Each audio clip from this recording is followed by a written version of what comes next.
Maybe. It's thinking about it. There we go. Everything's being slow today. Good morning, good afternoon, good evening, good night. Let me close my door so you guys don't hear my beast of a computer outside making noise. Oh, hang on. I can hear myself. There we go. Okay, perfect. Here we go.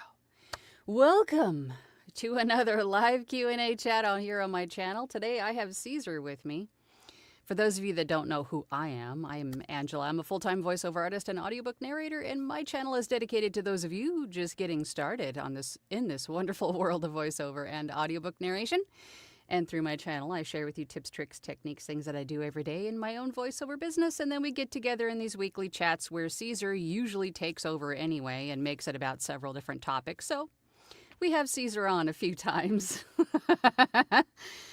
So he can talk about his topics. And if you are live, you can see in the chat Caesar's pretty popular around these parts. But we thought it imperative to talk about effects racks today because I don't know about you guys, but that was one of the most frustrating times in this business is getting not only figuring out what it is, but which effects to use for my particular situation, because not everybody's going to be the same. And then what order they go in, and then all the different settings, and remembering what all the settings are. It was so frustrating, and it took me so long. And eventually I had to hire an audio engineer to tell me, this is what you need, this is what you don't need, and it just made my life so much easier. But as most of you know, Caesar, that we have on with us today, is a sound design, audio engineer, website designer extraordinaire. He's a very talented individual. Thank you. Insert blush. Caesar, are you blushing? Yeah, sort of. Yeah. You're a little pinkish. Well, without embarrassing Caesar fully, let's touch on the poll really quick because we want to see, of course, as always, these live streams are for you guys, so you kind of guide the conversation. So the poll today is, do you currently use an FX rack when you're editing? And that's for voiceover audiobooks, whichever it is that you do. And if you do use a effects rack, because the poll responses are indicating that most of you said yes consistently, but be honest, is it working for you? Do you still feel like it could use a tweak or two? So this is an opportunity to ask the man about different kinds of plugins, whatever kind of questions that you have. I think Caesar would be open to helping answer those questions. But so far, the poll response is 64% of you said yes consistently. 8% of you said sometimes and experimenting, which I understand. I did that a lot for like a year. 17% of you said not yet, and 11% of you said I don't know how. So great. So this is going to be a really great live stream for you guys to watch and participate. Ask your questions. It's your opportunity. But I think Caesar had a few things that he wanted to share with us. Are you ready, Caesar? That's right. I'm just going to pop open my first slide. You can drag that into the stage and let me know if it's visible. It is visible. Let me Perfect. turn off there we go. Turn off the chat so we can see it. Perfect. Alrighty. Okay. So let's move on to the first slide. The purpose of an effects rack. A lot of people think that an effects rack is meant to fix your voice or something, but that's actually not true. It's supposed to separate your voice from your recording space because your voice will interact with your recording space and alter it somewhat. And you know that simply by moving from one location to another. If you're in a hallway, your voice might echo a little bit. If you're in an empty room, it's going to sound different from a room that has a lot of soft furniture, for example. Or if you're in church, it's going to echo across the entire space, or you burst into flame, depending on the kind of person you are. But that's what the effects rack does. It just takes away your voice, separates it from your recording space. Now, that doesn't mean that you shouldn't treat your room. Obviously, the room has to do 90% of the heavy lifting. That's why you treat it. You put things like moving blankets, rock wool panels, or foam panels. And then the effects rack will take away the rest and just leave your voice the way it would sound like in a professional studio. It provides that remaining, say, 10% of work. So, designing an effects rack. There's a reason why effects racks are important now, more so after the pandemic than before, because, well, before, if you're a voice actor, you go to a studio and then an engineer will take care of your voice for you. All right. Now, a lot of people have home studios. They work from home, so they have to process their voice themselves. So, the easiest way to remember how to put together an effects rack is there are 3 stages, 3 C's: correct the voice, compress the voice, and color the voice. Now, color means enhancement, adding detail, adding articulation. Compression is controlling dynamics. Especially with fiction, there are times when you whisper, there are times when you're really loud, and you want to squash that so that the level is a little bit more even. Now, correction is removing things like residual reverb. If your space isn't as treated as you want it to be, let's say you have moving blankets or foam panels, and there's still a little bit of like low end or a little bit of echo that's still there, you take that out so that it doesn't, so that compression works more cleanly. Now, the order, I'm sure this a lot of people kind of have difficulty figuring this out, but the basic effects rack order is you clean out the noise first, you do your EQ, you carve out the low end, you enhance the mid-range articulation, etc., or you add a little bit of air and excitement to your voice, and then you compress, and then loudness is just hitting ACX standard or ACX spec. Excuse me. Now, an advanced effects rack, and I'm going to try to sit somewhere in between the two, basic and advanced, just so that, you have a little bit more to work on. But you do a high-pass filter, you take out all the noise or anything that is below the threshold of human speech, right? And then you declick because that sounds nasty. Expansion is bringing the noise floor further away from your voice. All right, you make the quiet parts even quieter. So if your noise floor is like minus 60, the expander will bring it to, let's say minus 70. And then noise reduction will take it even further down to about minus 80. So you have a very quiet, very clean recording. Corrective EQ, that's the thing I mentioned before, where you kind of remove the room from your voice. Compression controls dynamics. DS takes care of sibilance. And then sweetening EQ just adds articulation and clarity and all that. And then ACX spec, loudness.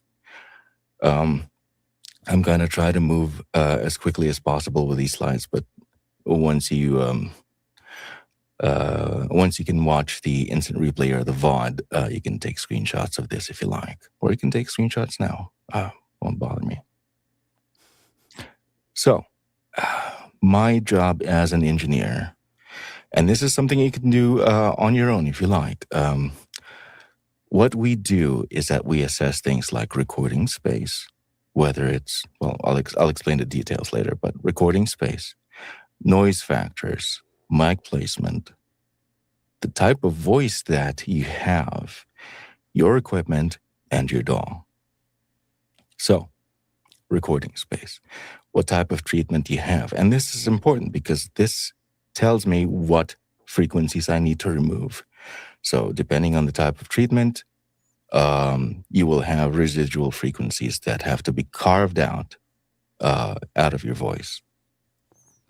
Noise factors. So I have to listen to these things. If you have HVAC that switches on now and then, or, produces a low hum that kind of vibrates throughout your home studio, or if you have a computer fan going nearby and I have to find a way to sort of like identify the frequency and take it out. That's something you can do, yes.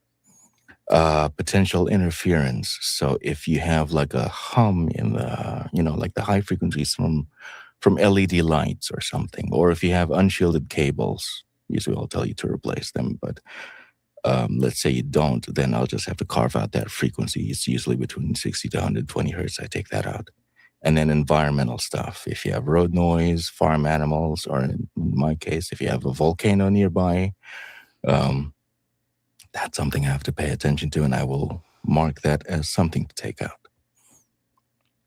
Mic placement. So, depending on where your mic is, it will affect the way it picks up your voice. So if you're using a floor stand, for example, sometimes floor vibrations will come through the stand. If you have a boom arm, maybe a bit of that desk bounce, not desk bounce, but desk vibration when you move your mouse or work on your keyboard. Or if you have those tiny little desk stands with a base or a tripod, then vibrations can come up through the desk and go into your microphone.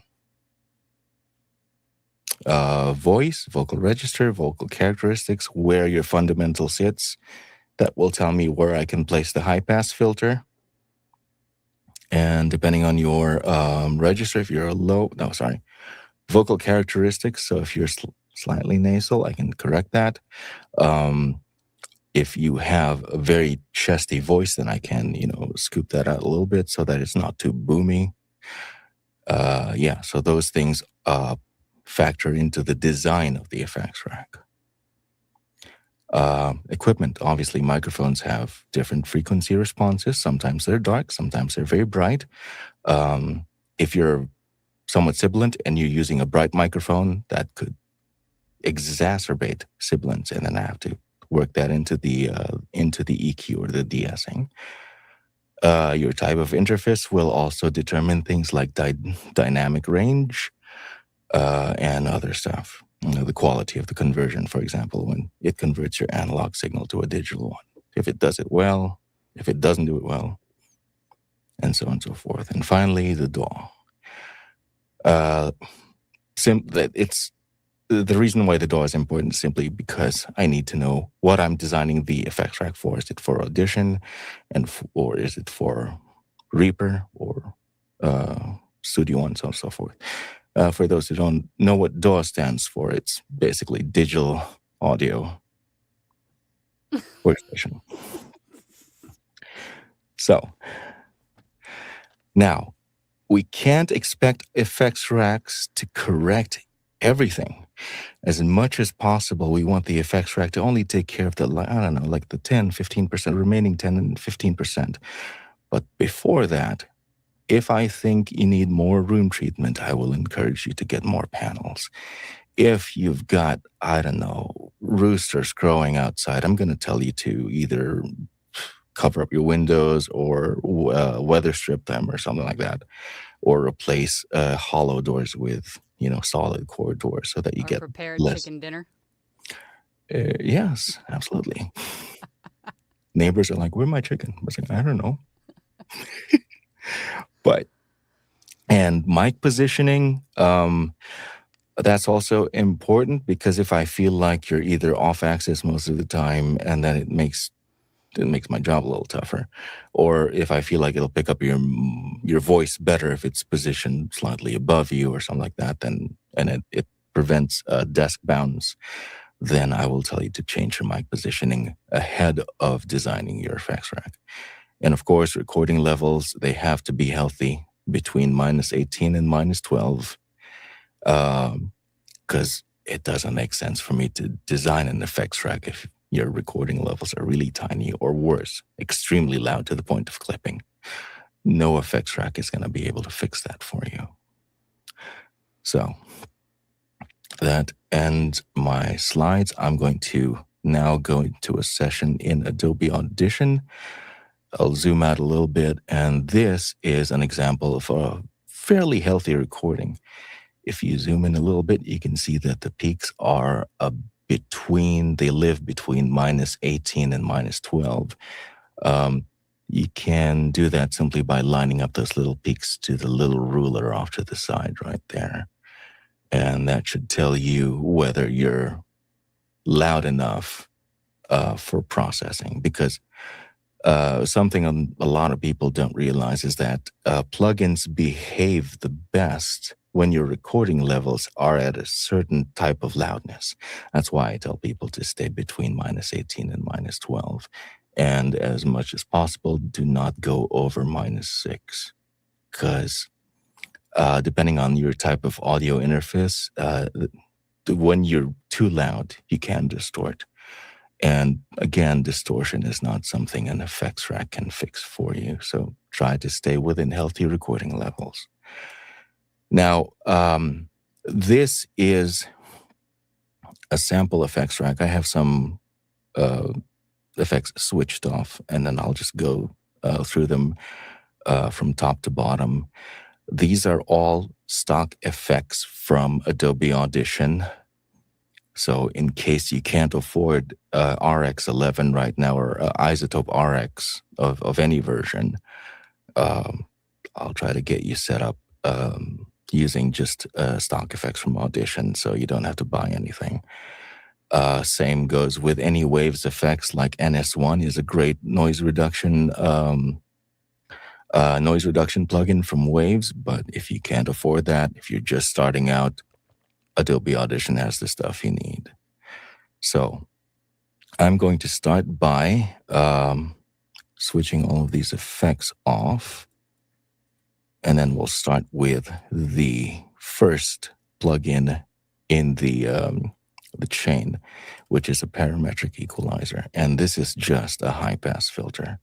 I'm going to tell you what it does first. So when you play back the file, this is a file from a client, actually.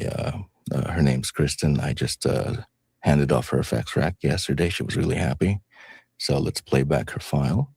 Chapter 3, The Conference. Breathe in for 4. Now, usually a high pass is meant to be below the first fundamental of the human voice. You can see there's a little peak right at about, looks like 200 hertz. Chapter 3, The Conference. So, and her noise, let me see if I can just pull up frequency analysis. So frequency analysis is just, it shows you your... Chapter 3, The Conference. It shows you the entire waveform of your recording. But if you just focus on the noise floor and you play it back, you'll see that the noise, the room noise, is roughly around. The loudest point is around 8 hertz. So it could be something like just simple room vibrations, or it could be, like road noise, HVAC, whatever. In a home studio, you're never completely, absolutely quiet. It's not possible. So her noise is about here, like below 50 hertz, and her voice is, let's say it peaks around 200 hertz. So if you put the high pass between the two, it will effectively take care of most of the noise in your recording. So I have it at 75. It sits between her voice and the room noise. Chapter 3. So if I turn it off, I don't know if it's actually audible. Well, you can actually just see it in the input. You'll see that there's some activity going on here.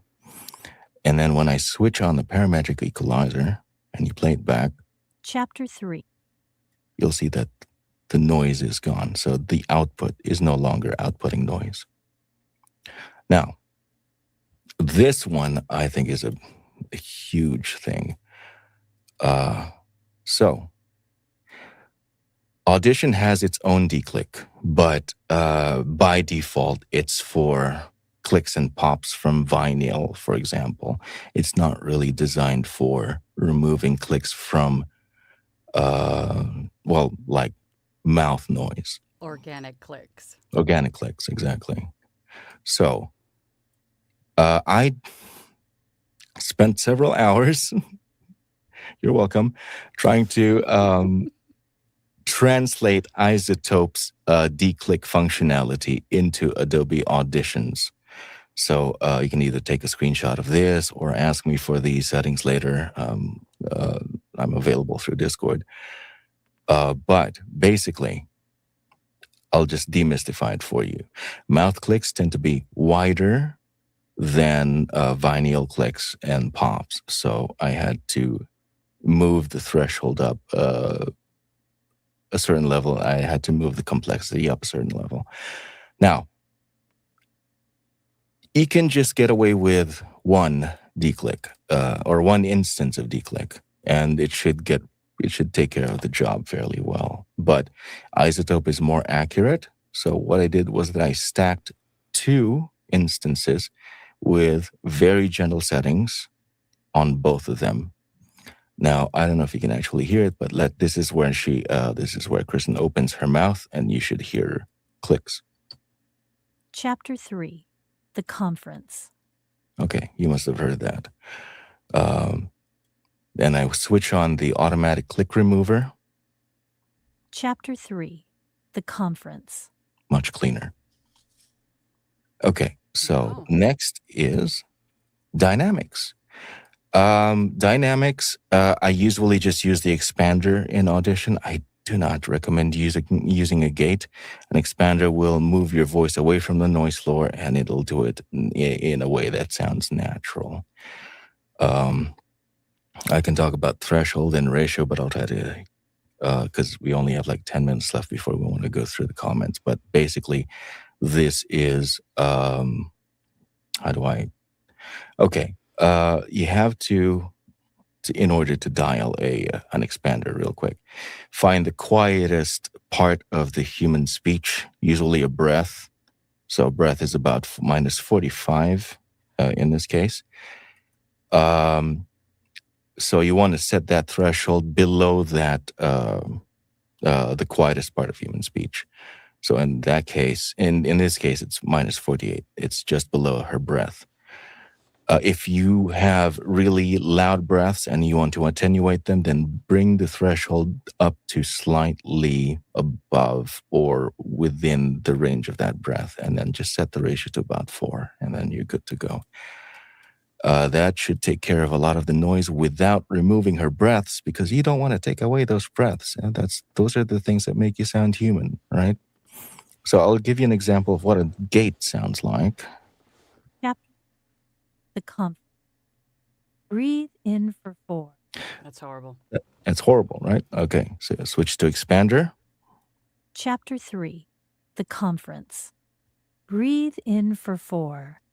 It's more natural. And you notice the expander is only engaging when she's not speaking. Chapter 3. So when she's speaking, it's off. And then when it's quiet, it's on. Chapter 3, The Conference. There you go. Denoising. Here's an interesting thing. All right. So NS1 is usually what I use as an engineer. But Audition has its own denoiser. It's less automatic as NS1 compared to NS1. NS1 is just like one dial and you're good to go. But with denoise in Audition, you have to choose between the different processing focuses. There's all frequencies, mostly low frequencies, mostly mid, or low and high, or just high frequencies. Usually, in a home studio, you would have low frequency buildup. That's one of the types of noise that you usually get, and electrical, which is high frequencies. So I usually set this to low and high. I just very small amount of denoising. Well, in Kristen's case, anyway, it really depends on your recording environment, but it's usually around 10%. And then just a little bit of makeup gain, like 1 dB. So that's one way of doing it. Again, usually what I do is I stack 2, but keep them gentle. So I have one set for low frequency noise at 8%, high frequency noise 8%. That's just more accurate, and it will behave more like NS1 that way. Parametric equalizer. Okay, so this is EQ, and this is not something that you can design as a kind of like a stock frequency or a stock frequency curve for general use. It has to be customized per voice. And usually, how I like to set up a parametric equalizer is, let me see if I can do this. I'm just going to set this to a flat curve. And the way a sound engineer designs EQ is that they first listen to the recording.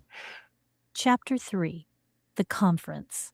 And then you can also sort of see that in the playback. You can see where the Chapter energy 3. is mostly at. So you can see that there's a lot of low-end energy here. And that's usually from having a not completely sound-treated environment. So you do that, you set something like a low shelf to just take away some of that.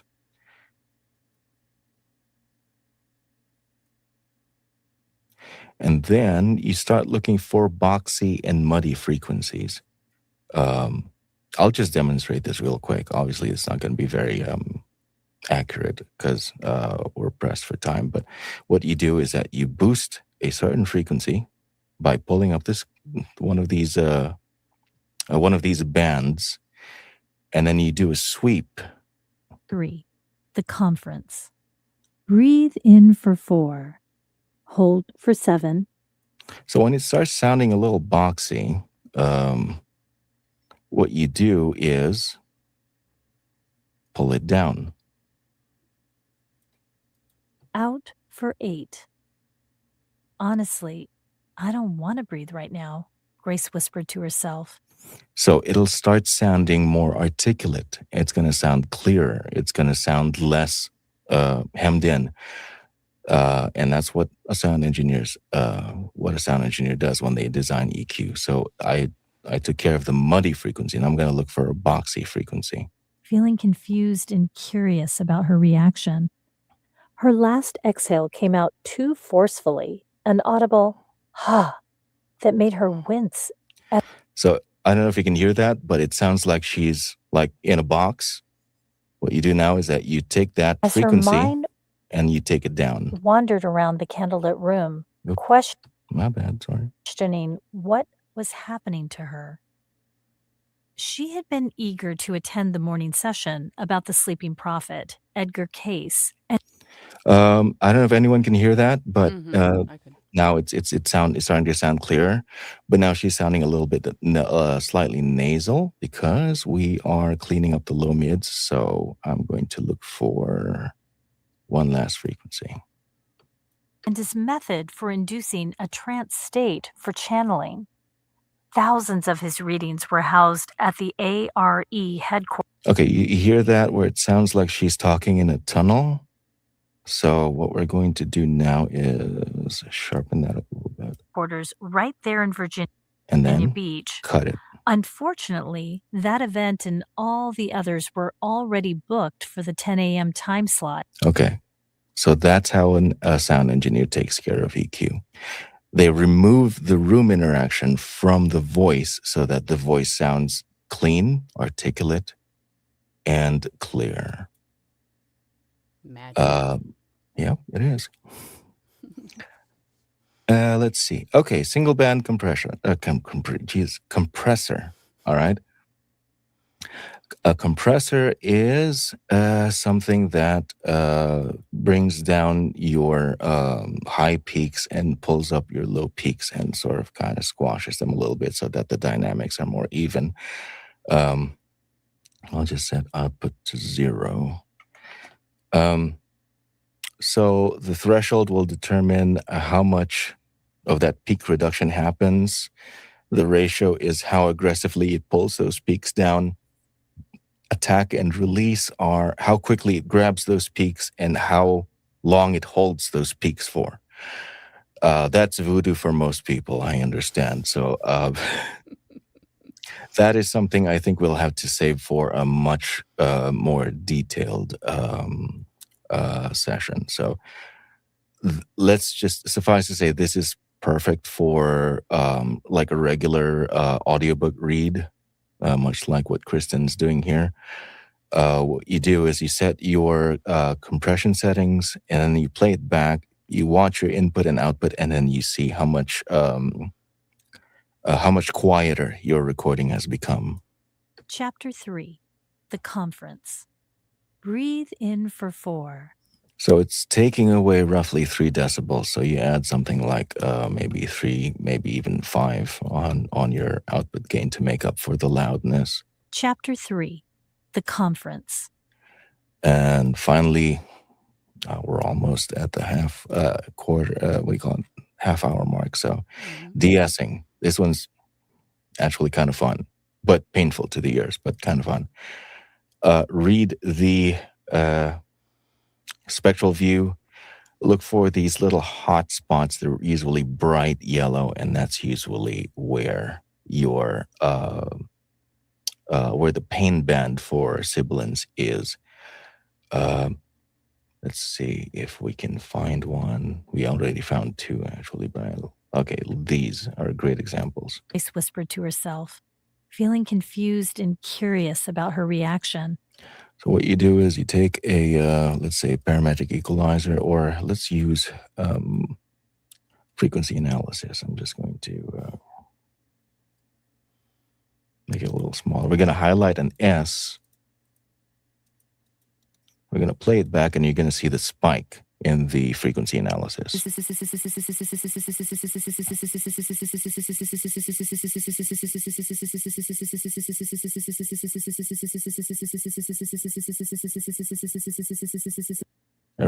realize that doesn't actually help very much. But it's roughly 6,000. Fused. Okay. It's one of the reasons why I use professional tools, but let's see. Let's use a parametric equalizer real quick. There you go. Okay, there's a spike at...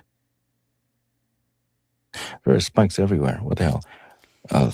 You can okay, actually also see where the brightness is on the far right with the hot yellow... like you were showing us before with the ruler. Yeah. Actually, if I use something like... I have a lot of fancy tools. There you go. Oh, God. Okay, so it's about...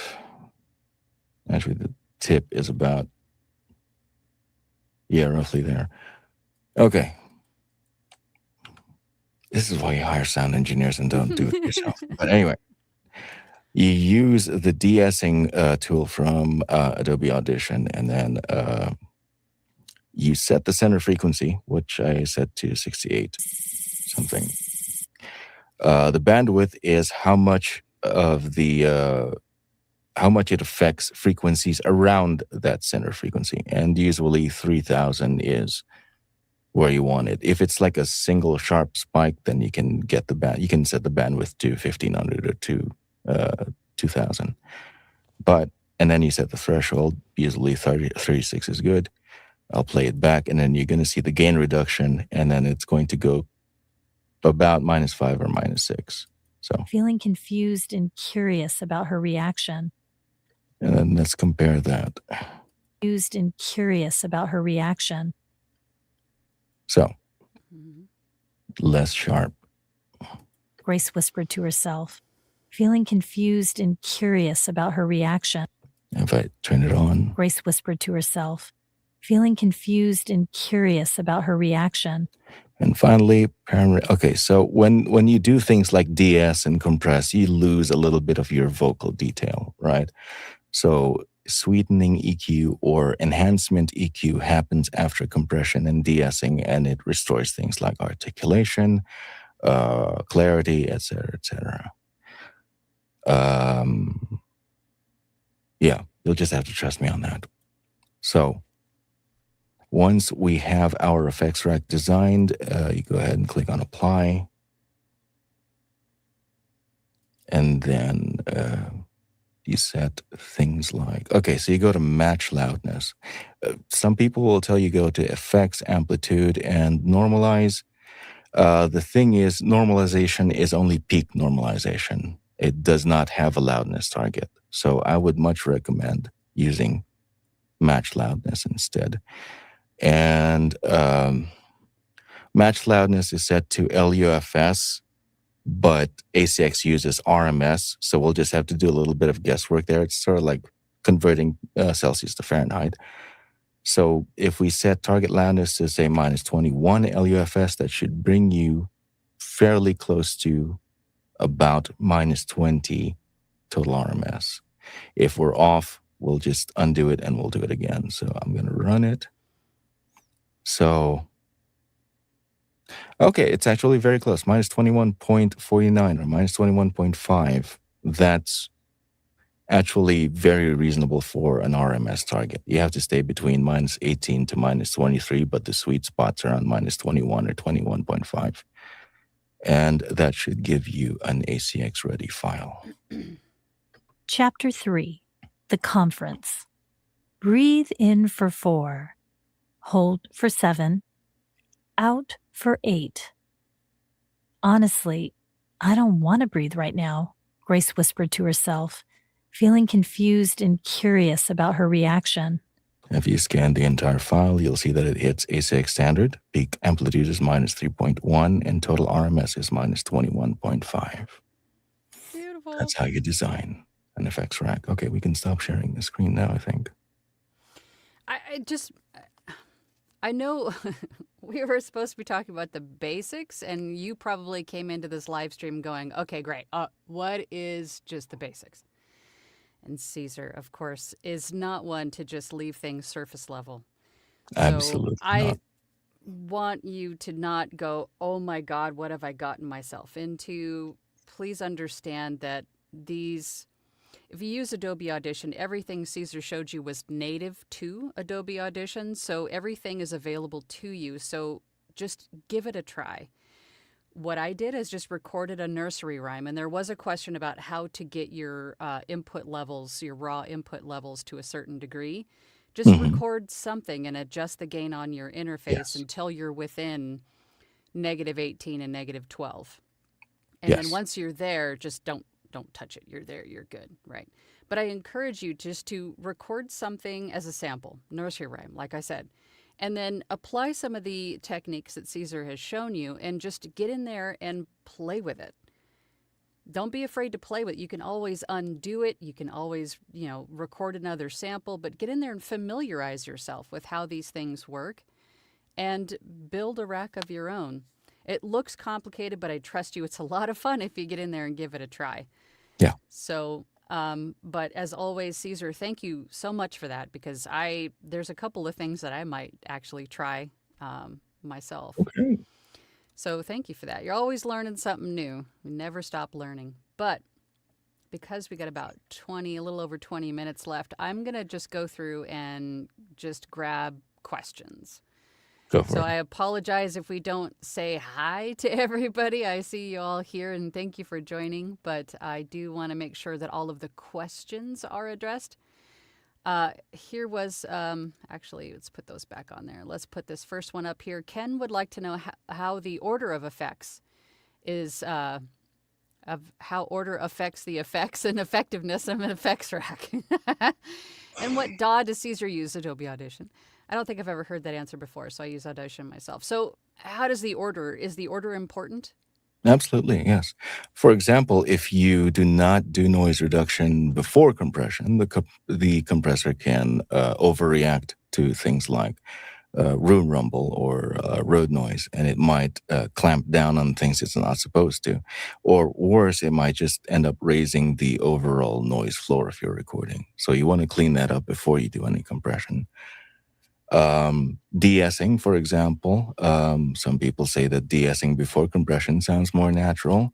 But if you happen to be exceedingly sibilant like I am, you want compression to reveal the sibilants, and then you will have an easier time attenuating sibilant bands or sibilant frequencies after compression.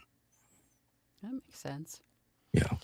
This isn't a question, but Eric, of course, talking about Launchpad, which is the group that we are in. Caesar is there. Not only is Caesar a longtime friend, but he's also a member of Launchpad and a valuable member there. So if you want to join, the link is in the description. If you're watching YouTube, come and join us. Let's see, this was labeled as a question. Let's see, is it better to try to string cables up and over around from the computer in another room, or try to put them through a hole in the wall between the rooms? I can answer that, actually. Go for it. I had them run through a conduit into a hole because it's just quieter that way. That way I can keep the door closed. I have a better noise floor. And as much as possible, I try to seal that conduit so that, noise doesn't bleed through the hole where I run my cables through. So, yeah, better noise floor, use a conduit, use a hole if you can. Just as a detail question that just popped up in my head. So if you're running all of the cables through one singular hole, should you... what's the word? Not like protect them, but wrap them in a sheath or something to protect them from any other kind of outside interference. Does that make sense? Yeah. Or them being all together is not going to be a problem. Well, they're like a bunch of power cables or USB cables. I can't imagine that interference would be an issue. So yeah, like wrap them in a conduit. That's fine. Because I've heard of that happening before.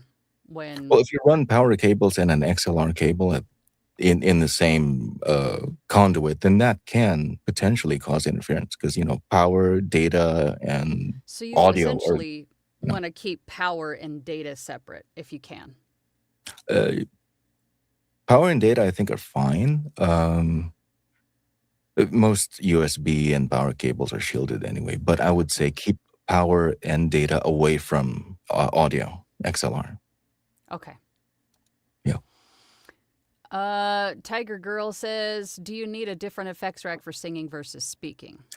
Usually, yes, because when you're singing, you have a much bigger dynamic range versus speaking, you're mostly in the same range. Once upon a time, there was a little rabbit.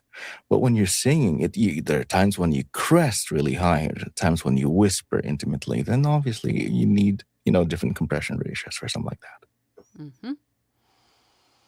I say obviously, it's not actually obvious. I'm sorry. Recording levels we touched on. John Meyer says, my laptop mic volume is 75.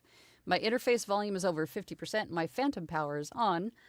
I'm about 3 inches from the mic, but I get really quiet sound. What can I check for? I would say first thing that comes to my mind, make sure your mic is turned the right way.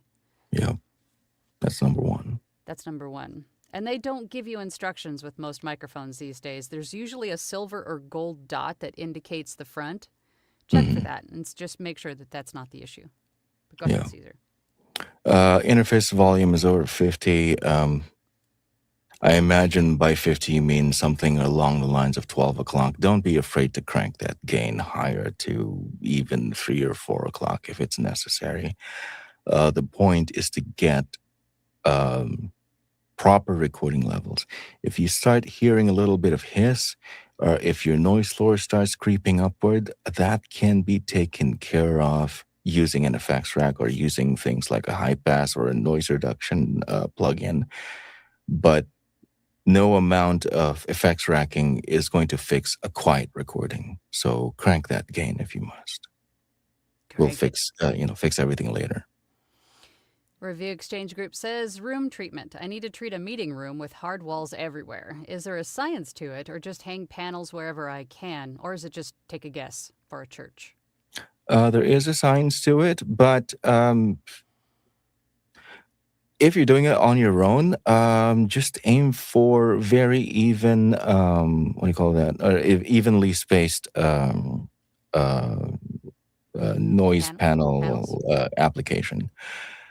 Uh, the science usually comes into play when you have a mixing desk or something, because you want to make sure that the speakers aren't bouncing off of the walls or stuff like that. But if it's something like a church and it's only for playback, uh, just keep it as even as possible, and I think you'll get to about 90% of where you want your sound quality to be. And when you say even, you mean like evenly spaced with the Hmm. panels? That's right. Just to make sure that was clear. Hmm. Okay. Can you explain what makeup gain is? Oh, sure. So whenever you do things like EQ, you're removing some of the loudness. All right. So you have to make sure that the input loudness and the output loudness are roughly similar. They not 100% exact, because that's impossible. But let's say your EQ is taking away about three decibels of loudness, then you have to add back that 3 decibels towards the output gain, so that it goes in to the next processor or next plugin at the same loudness as it was before that. Because what's going to happen is, if you stack things like de-essing, EQ, and then compression, all of those things are going to lower your signal a little bit. And by the time you're at the end, if you don't use makeup gain, you're going to have a really quiet recording. So And you can each stage actually has that. And you can actually include that as part of your rack. I know in Yes. Adobe Audition, you can set the volume, the Mhm. output volume after all of the effects are applied. You can save that as part of the rack itself. That's right. So it's done every time.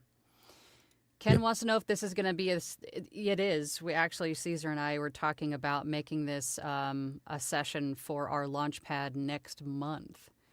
Yeah. So we are definitely going to make it a thing, because it is important and it'll save so much time and frustration.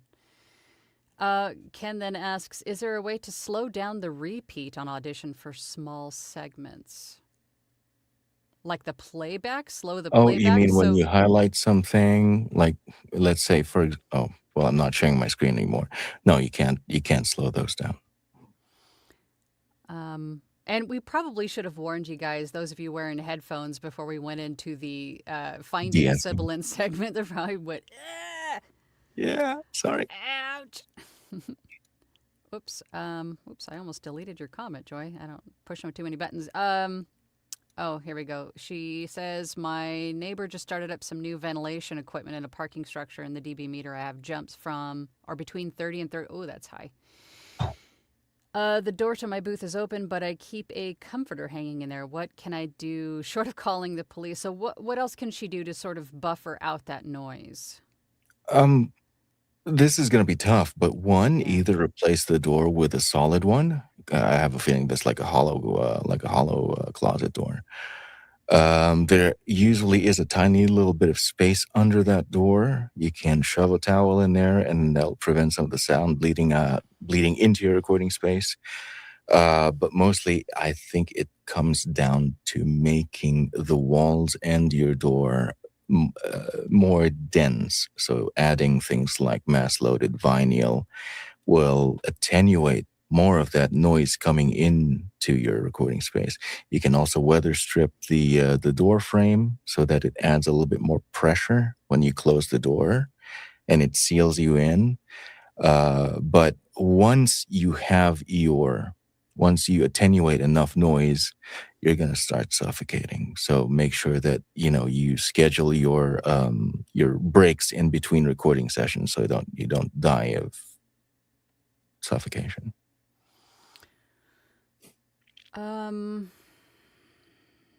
I think I understand better Ken's previous question of using match loudness as the final step in my process chain with the settings at 20 LUFS. Usually puts my RMS right around -20, but I ran into a really few short. So basically, the processing on a longer file and the processing on a shorter file is going to not be the same. Yeah, that's true. So, Be- which is why we say for pickups, try to Mhm. record more than just the word or just the sentence. That way, when you process it, it's similar result to the original file, the longer file. Yeah.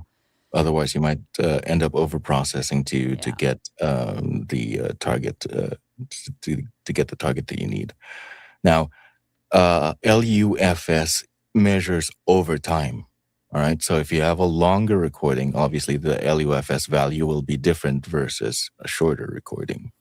So it's like an averaging or an aggregation of the entire recording's overall loudness. So dropping the LUFS to -18 to get the RMS to -21 is normal for shorter files or shorter recordings. So it's you're not hallucinating. That's actually correct in terms of physics. Like I was saying before, I have a story. Do not rage quit. I promise you that Caesar and I both started in the same place that you're probably in right now. It can be learned. It just takes practice. Just Yeah, practice. Have a little, just allow yourself a little grace and take your absolutely. time and practice it. You'll be fine. I promise you. Fire hose of information. That's right.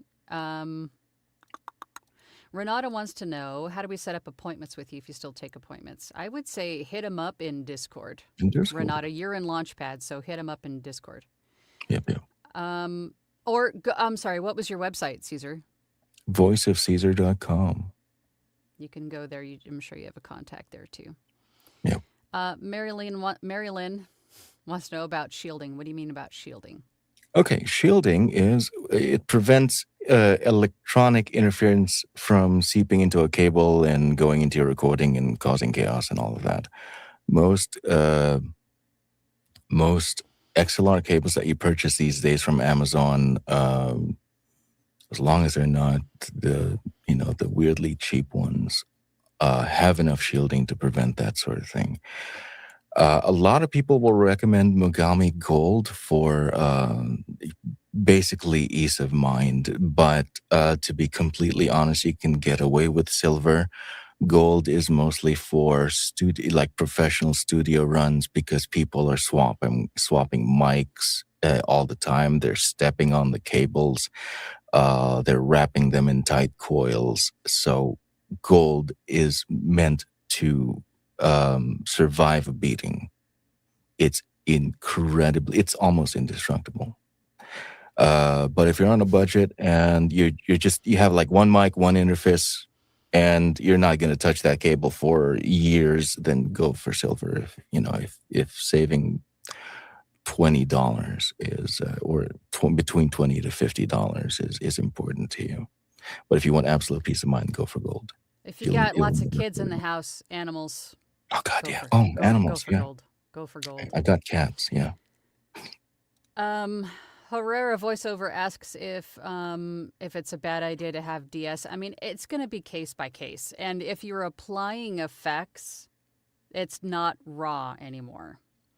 You're also going to hear the terms wet and dry. Mhm. Wet means something is applied to it, like effects, and dry means it's completely raw. So if you're applying, you and your sound bites, Caesar. If you're applying a DS and other things, it is no longer raw. And we're not going to know if it's a good idea without hearing it. It's, some effects people need, some effects people don't need. So it's going to be different for everybody.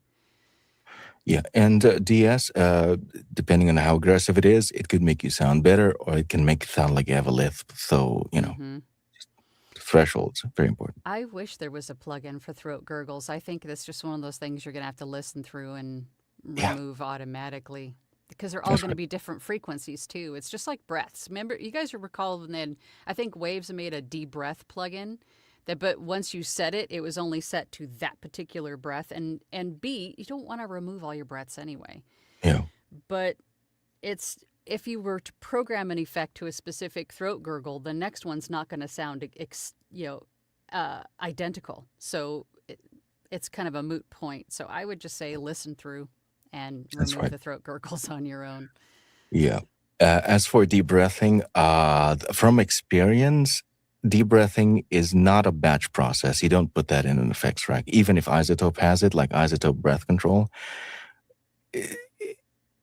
it's going to take away more than breath. So it's better to just, highlight the breath and then apply breath control, or apply that plugin on specific segments of your performance. Don't try to make it process the entire thing.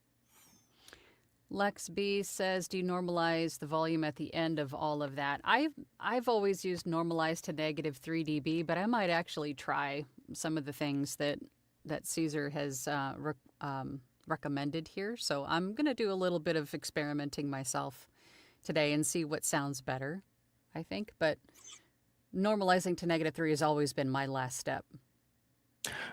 Normalizing is meant to hit a particular volume target for ACX, because ACX requires minus 18 to minus 23. And without it, you're not going to be able to hit ACX standard, because you don't want to try to hit ACX standards while recording. That's going to rob you of headroom. It's going to cause distortion, potential clipping. So you record with a little bit, well, actually a good amount of leeway between the loudest part of your recording versus the ceiling, your digital ceiling of your DAW. And then after you record and after you process it, then you normalize. There are two kinds of normalization: peak normalization. That's when you try to bring it up to a certain peak, and loudness, where it's not about the peak, but it's about how loud you want it to be. So yes, on either type of normalization. Yes, my cup of tea. We're going to be doing that next month in Launchpad. Rebecca asked a great question. I think a lot of people don't even think about asking is, would you recommend recording in 16 or 24-bit? She's doing this on purpose, but okay. All right. Inside joke. Yeah. She knows I have very strong feelings about 16-bit. Okay, so 16-bit is a legacy standard that is no longer applicable for modern recording. And even places like HarperCollins, when they tell you to record in 16-bit, they're just, they haven't updated their spec sheet, basically. And the reason why 24-bit is what you need now is because we're in the digital age. And when you try to process something in 16-bit, it's going to raise the noise floor all the time. All right. But in 24-bit, whenever you do compression or EQ, it will keep the noise floor where it's nice, quiet, and clean. Rebecca out here chat rage baiting. Yes, she is. Okay. You're welcome, Ken. Yes, people don't explain these little things enough, I think. I just wanted to throw that in there. Are you all right, Caesar? I'm okay. He's been serious and professional this entire time. She's right. Let's see. Yes, Rubber Ducky. I'm actually part of the Rubber Ducky tribe myself now. All right, here was the last question, I think. Do you think it's better to use Precision De-esser in the UAD console instead of the DAW? I realize that's destructive, but if it's clean, do you think it will distort too much before processing an audition? It won't distort. You can use Precision De-esser in the UAD console, but try not to attenuate too much. Maybe target 3 decibels of de-essing at most, and then the rest can be taken care of in the DAW. Thank you, Rebecca.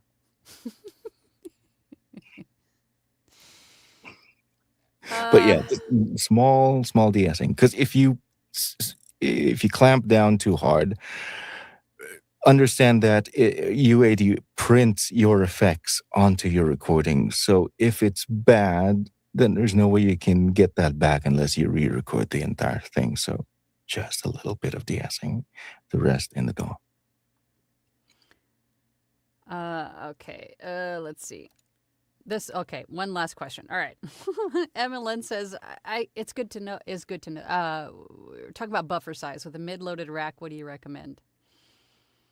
As much as you want. You can go all the way to 2 megabytes. It's fine. Smaller buffer sizes are only important if you're recording with your effects live. Just like what I'm doing right now. I have my effects rack live, so I have to use a smaller buffer size, otherwise there's going to be latency. But if, let's say, for example, you have, I don't know, like 10 plugins or something in your track, and it's starting to cause those weird clicks, those weird little glitches, then bring the buffer size up. And it doesn't matter if you're going all the way up to 2 megabytes or 4 megabytes. It's fine. Sweet spot, probably 512, 1024, whatever. It doesn't really matter. Just set it to where it no longer glitches out and you're good to go. Yes, Tiger Girly, if you are a member of my channel, you have your own special emojis, and one of them is a donut heart. So it is fitting. Yes, absolutely. All right. Yes, like and subscribe. Let's do it.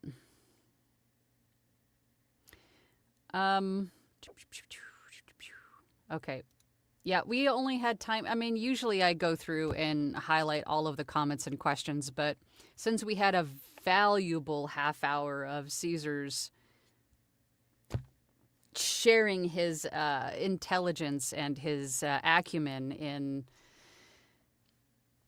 how to finesse a DAW and the effects in your DAW, I think that was much more valuable than going through everybody's comment today. So I apologize we only went with questions, but thank you everybody for joining today. And as always, we do these for you guys to help you. So if there's anything that you guys want to ever talk about, dive further into, anything, any requests for Caesar, you know, just drop it in the comments and we'll see if we can make it happen. But any final thoughts, anything that you want to add before we go today, Caesar? I would like to say that for anyone who has imposter syndrome or anything like that, I understand that an effects track will actually give you the kind of confidence that is required for you to really dive into the deep end, start auditioning on places like ACX or Voice 123 or even Academy Voices. But one of the things I always tell people when I design an effects track for them, it's not to make their voice sound pretty. You already have a great voice. The only thing the effects rack does is clean it up. It separates your voice from all of the imperfections in your room. The way it, bounces off walls or bounces off your desk. That's really it. Everything is you. Never give too much credit to an effects rack for your ability or your innate talent. That's always you. That's it. Yeah, and adding too many effects, or if your settings are too high on your effects, then you're just going to destroy your voice in the process. Mm-hmm. So even when you go through and you play with all these settings and effects later, start minimally, especially on the noise reducers. Start on the low end and then gradually increase as you go. Or if you can't quite figure out how to find the exact frequency of noise or anything that Caesar showed you, that's fine. If you do just use basic effects, go sparingly, because too much is going to completely destroy your voice in the process. We want to enhance, not completely make ourselves sound like a completely different person. So, but thank you for your time today, Caesar. That was very in depth for a basic. I just realized that. But we're talking about Caesar here. Caesar doesn't do anything really surface level. So, well, if anything, this tells you how actually complicated effects rack design is. Because if this is 101, 201 will deal with things like measuring frequency so that you can set things like attack, release, hold, sustain, and all that. Reading things like the spectral view to identify things like a nose snort or a sibilant frequency or a harsh frequency. making decisions, making EQ decisions based on the type of microphone you have, that is 201. Mm-hmm. So this is the reason why people hire engineers, because 101 is complex. 201 will split your brain in half. And for those of you that do want a split brain and come and check out the 201, I think that's probably what we're going to be focusing on in our Launchpad session, is a little bit more in depth. So if you want to be a part of that, if you're on YouTube, check the description, join the Academy. Come and join us in Launchpad. Every membership in the Academy includes access to Launchpad. So come and hang out with us and meet Caesar, meet all of us, and ask your questions and split your brain into a million different pieces with all the information. Not my fault. It is. It's always your fault, Caesar. Yeah, it is. All right. I love you guys. Thank you for joining us today. Caesar, as always, thank you so much for coming, and I'll see you on Thursday, and the rest of you in Launchpad, I'll see you guys on Thursday. Absolutely. Thanks so much, Caesar. Bye, It was a everybody. pleasure. Take care. Bye. Bye.